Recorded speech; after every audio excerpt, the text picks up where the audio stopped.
Hi, I'm here with Chris, our tech guy, and he's seen Tron Legacy, so we're going to quiz him about some things about the movie. So tell us a little bit about the difference between the original and the new version. Well, the original Tron was an evolutionary movie. It was one of the first movies made with computers like way back in the 80s. So it was just amazing. But the Tron Legacy is more of an evolutionary movie, because we already have so much high tech nowadays. And it's interesting to see a reinterpretation of the Tron world with today's technology. Because back in the 80s, there was no internet or anything. But now we really do have a virtual world of our own to compare it to. And in comparison, what about the disc wars that happened in the original? How did they recapture that in the new version? Well, the disc wars were just amazing with all the light suits and the glowing discs themselves. The game was a little bit different because they played it in glass, like glass cubes, and they could smash out parts of the floor and try to trick their opponent down into it, which would be, of course, death for them. And it was really awesome.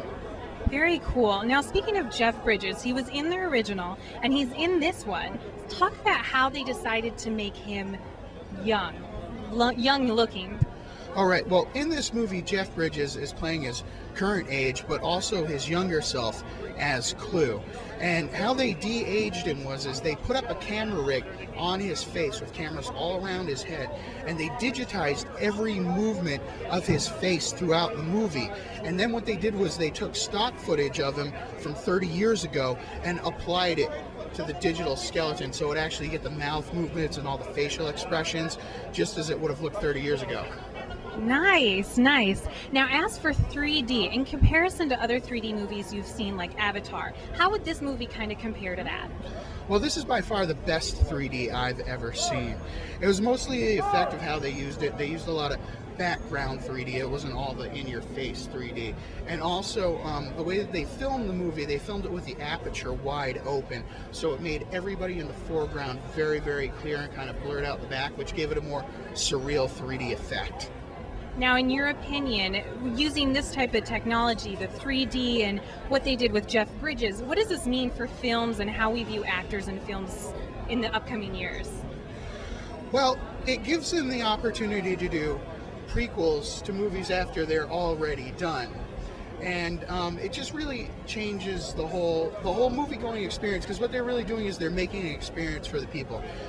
Bringing the modern 3D, which is different, of course, than what they had, like back in the 70s and even earlier. It's a more updated effect. It brings in that third dimension, and it really adds to the movie-going experience. Was there anything in this film that stood out to you?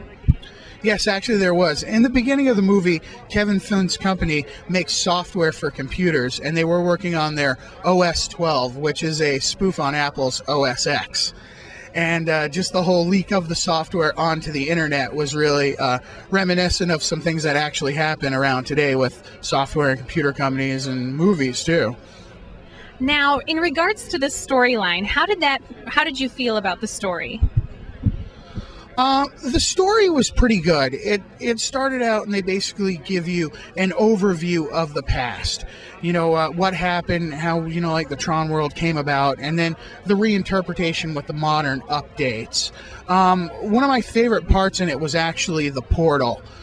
Which is the bridge between Tron world and the real world, and it's very symbolic of the 21st century digital divide, the separation that we actually have now between like us and the digital world, and how we're moving into it, because it's not going to be long until you yourself are being digitized and put on the internet.